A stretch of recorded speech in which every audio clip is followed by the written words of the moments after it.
तो हम थे यूज इंसर्शन इफेक्ट नाम के हुक पे और ये उसका सेकंड पार्ट है। पहले पार्ट में हमने कवर किया था कि ये हुक एक्चुअली होता क्या है, पिटफॉल्स क्या क्या है, कैसे कैसे पैरामीटर्स लेता है, क्या रिटर्न करता है और कैसे एक्चुअली इसका यूसेज है। अब हम देखने वाले हैं कि कब कब आपको ये हुक यूज़ करना चाहिए। तो कब यूज़ करना चाहिए उसके लिए कुछ चीज़ें ध्यान में रखनी पड़ती है हमें, जैसे कि कैवियट्स वगैरह क्या क्या है और एक्चुअल यूज़ केस क्या है इस हुक का, और कैसे ये बेटर है दूसरे हुक्स जो कि यूज़ इफेक्ट और यूज़ लेआउट इफेक्ट है जो कि सेम कैटेगरी में फॉल करते हैं। तो उनको हम ये कंपेयर करेंगे और देखेंगे कि क्यों ये हुक बेटर है। पर अगर प्रीवियस वीडियो ने देखा है तो वो पहले देख के आओ, क्योंकि वो बेस है इस वीडियो का।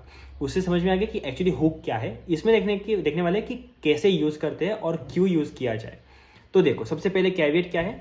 Effect can only run on client, don't cannot run on server. मतलब क्या, ये इफेक्ट है। इफेक्ट मतलब क्या, कुछ ऐसी चीज़ है जो कि इंटरैक्टिव है। एक्चुअली एक हुक है तो वो जो है वो बस रन करेगी आपकी क्लाइंट पे, सर्वर पे रन नहीं कर सकती।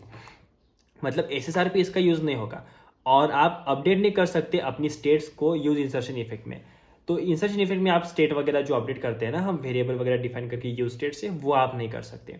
इंसर्शन इफेक्ट जब रन होते हैं ना, तो रेफरेंसेज जो होते हैं, रेफ्स जो होते हैं, वो अटैच नहीं होते डॉम को, क्योंकि देखो ये हुक तभी रन करता है जो जब तक दूसरे इफेक्ट्स रन ना हो, मतलब अपना यूआई पेंट नहीं हुआ रहेगा तब तक। तो रेव अटैच होने का कोई बात ही नहीं है, एलिमेंट ही नहीं तो रेव कहाँ पे अटैच करोगे, राइट। तो ये एक पॉइंट है जो ध्यान में रखना है। यूज इंसर्शन इफेक्ट में रन आइदर बिफोर और after the DOM has been updated. मतलब क्या, या तो पहले रन करेगा डॉम अपडेट होने से, या फिर डॉम अपडेट होने के बाद में रन करेगा। You shouldn't rely on the DOM being updated at any particular time. तो डॉम अपडेट हो रही है कि नहीं, इस पे आप रिलाई मत करना। जो भी लॉजिक लिखते हैं उसमें लिख देना डॉम अपने अपने अपडेट होती रहेगी।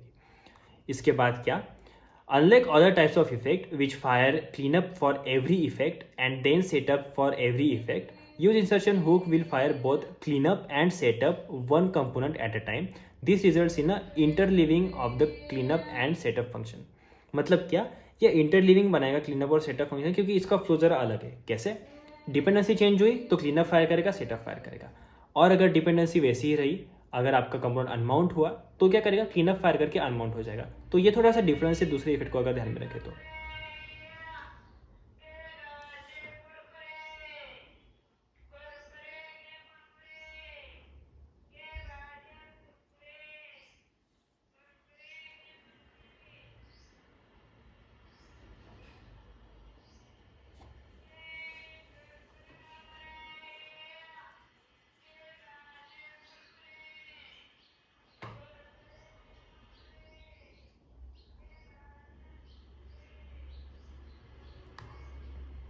तो देखते कि इस हुक का यूज़ कैसा है, तो कैसे यूसेज है वो देखते हैं। Injecting dynamic styles from CSS in JS libraries. मतलब क्या, अगर आप CSS इन JS का सोल्यूशन बना रहे हो, ऐसे लाइब्रेरीज यूज़ कर रहे हो, तो ये आप में यूज़ होगा। आपका JS फाइल में अगर बटन लिखा हुआ है और CSS कुछ ऐसा है जहाँ पे आप एक सक्सेस नाम का क्लास दे रहे हो जिसमें आप कलर उसका ग्रीन कर रहे हो, तो यहाँ पे क्या क्या चीज़ें ध्यान में रखनी है कि static extraction to CSS files with a compiler, inline styles example, आप स्टाइल डाल सकते हो ऐसे, और run time injection of style tag. ये तीन तरह से आप चीज़ों को अपडेट कर सकते हो। Some team prefer to author the CSS style directly in JavaScript code instead of writing CSS files. This usually requires using CSS in JS library or a tool. There are 3 common approaches in CSS to JS। मतलब ये 3 approaches है कि आप सीधा like static extraction कर लो, inline में convert कर लो, या फिर आप इंजेक्ट कर लो स्टाइल टैग्स रन टाइम में। तो देखो, in your CSS JS we recommend combination of the first 2 approaches, CSS files for static styles, inline styles for dynamic styles. We don't recommend runtime style tag injection for 2 reason. मतलब ये जो third है ना कि runtime पे style tag डाल दो, ये क्यों recommend नहीं करते वो देखते हैं। Runtime injection forces the browser to recalculate the styles a lot more often. मतलब क्या, बहुत ज़्यादा आपको recalculation करना पड़ेगा आपके styles का। Runtime injection can be very slow if it happens at the wrong time in the React life cycle. मतलब React की life cycle में अगर गलत टाइम पे हुआ ना runtime injection, तो ये थोड़ा सा आपको प्रॉब्लम दे सकता है। The first problem is solvable, but use insertion effect helps you solve the second problem. ठीक है, पहला प्रॉब्लम सॉल्वेबल नहीं है, इंसर्शन इफेक्ट आपको सेकंड प्रॉब्लम सॉल्व करने की मदद करेगा। मतलब क्या, रिएक्ट के लाइफ साइकिल में गलत टाइम पे आपका कोड इंजेक्ट नहीं होना चाहिए स्टाइल्स का, वो सॉल्व करेगा यूज इंसर्शन इफेक्ट। तो एक्चुअल पर्पस पता चला यूज इंसर्शन इफेक्ट का, तो आगे देखते हैं। Call use insertion effect to insert the styles before any layout effect fire. मतलब क्या, ये कब कॉल होगा, जब जिससे पहले कोई भी लेआउट इफेक्ट फायर होगा। मतलब क्या सबसे पहले कॉल होगा। इसके लिए इन्होंने क्या किया, एक फंक्शन बना लिया, बेसिकली हुक है, और इसके अंदर इसे कॉल कर दिया।